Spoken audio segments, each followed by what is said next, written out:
Numbers 20. Then the sons of Israel, the whole congregation, came to the wilderness of Zin in the first month, and the people stayed at Kadesh. Now Miriam died there and was buried there. And there was no water for the congregation, and they assembled themselves against Moses and Aaron. The people thus contended with Moses and spoke, saying, If only we had perished when our brothers perished before the Lord.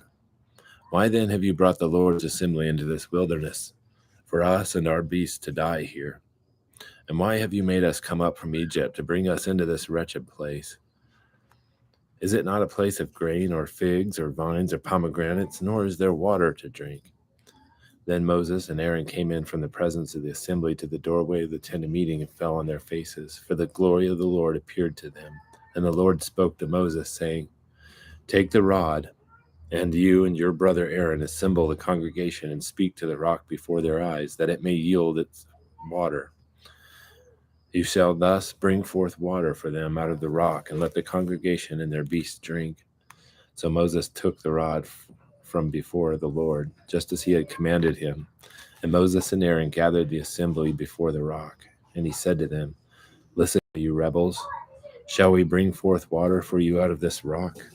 Then Moses lifted up his hand and struck the rock twice with his rod, and water came forth abundantly, and the congregation and their beasts drank.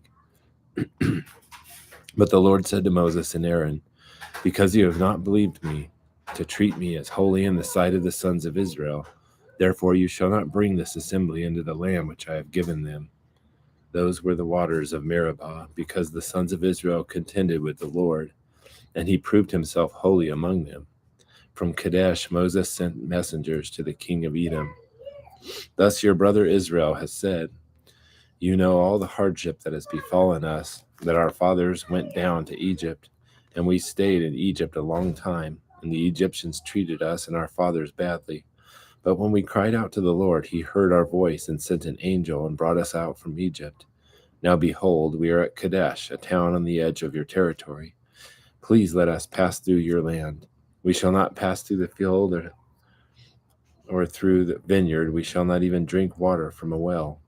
We shall go along the king's highway, not turning to the right or left, until we pass through your territory.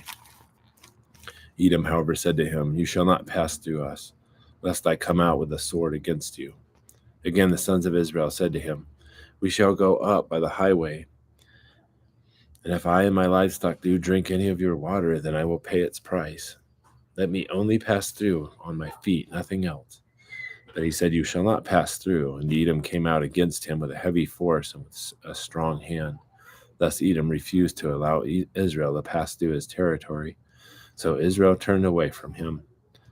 Now, when they set out from Kadesh, the sons of Israel, the whole congregation, came to Mount Hor.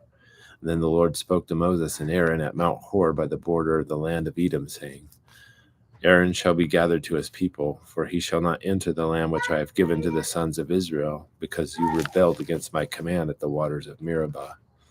Take Aaron and his son Eleazar and bring them up to Mount Hor, and strip Aaron of his garments and put them on his son Eleazar. So Aaron will be gathered to his people and will die there. So Moses did just as the Lord had commanded, and they went up to Mount Hor in the sight of all the congregation. And after Moses had stripped Aaron of his garments and put them on his son Eleazar, Aaron died there on the mountaintop. Then Moses and Aaron came down from the mountain. And when all the congregation saw that Aaron had died, all the house of Israel wept for Aaron for 30 days.